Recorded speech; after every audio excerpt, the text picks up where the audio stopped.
Hello and welcome to another studio vlog. Today I'm going to show you how I make handmade pins.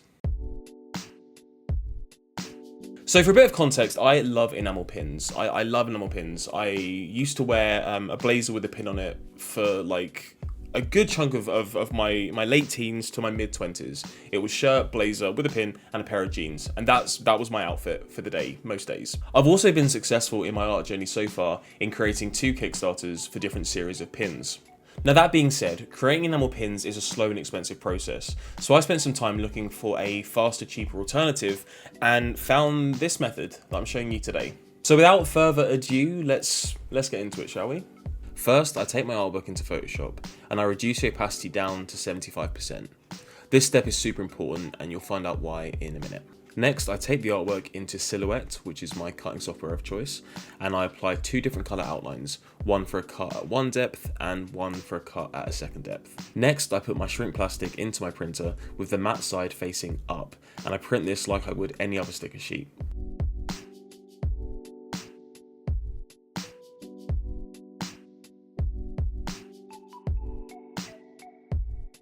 Then I load the sheet up into my Cameo, which is my cutting machine, and I run the 2 different cuts.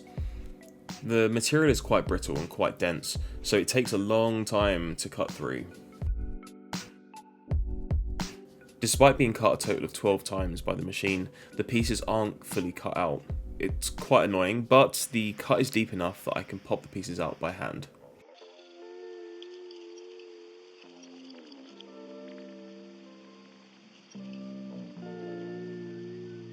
After this, we apply heat. Now normally I'd put these in the oven, but so you can see what's going on, I'm using a heat gun. As the plastic heats up, it will start to reduce in size. The corners will curl in on themselves and then it will dance around for a bit before settling at its smaller size. Each type of shrink plastic will shrink to a different amount, so it's worth doing a test and measuring before and after to figure out how big your artwork needs to be to get the size of charm that you want. Something else to note is that as the charm reduces in size, the intensity of the ink goes way up because the same amount of ink is now occupying a smaller space on the charm. That's why we print at 75%. Again, it's worth running a few tests at different opacities to see what you need for your shrink plastic and your charms. Once the charms are baked, we apply a UV resin to the top. This will protect the ink, make it waterproof and extra durable. Obviously wear gloves when you're doing this and do it in a well ventilated area.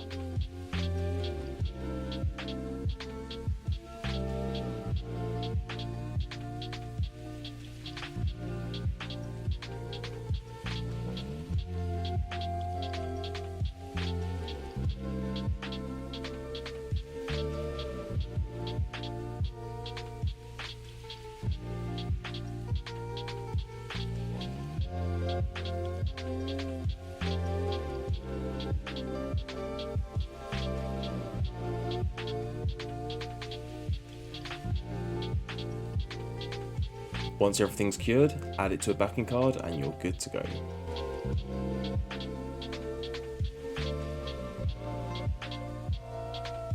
And that's what there is to it. Some of the pros of doing it this way are you can work on extremely small batches. You could have 1 sheet of pins and just see how they go.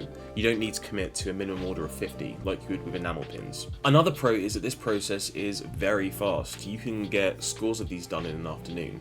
And another great thing about this is it allows you to create one piece of artwork and offer it in a variety of different formats. It can be a sticker, it can be a keyring, it can be a magnet or a pin. You don't have to create different artworks for different products. That being said, there are some downsides to this, and the number one that I can think of is your time.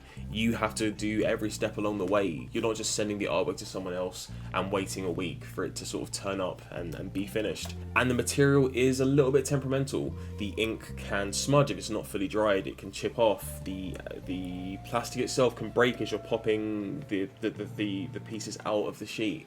There's mistakes all along the way that you will need to bear in mind, which will drive your unit cost up a bit.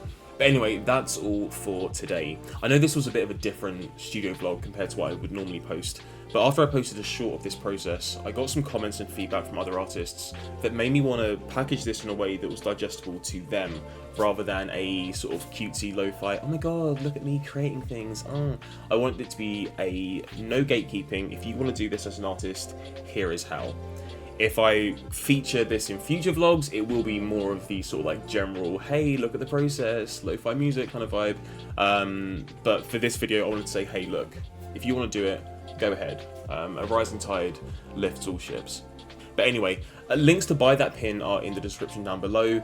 And until next time, see you later.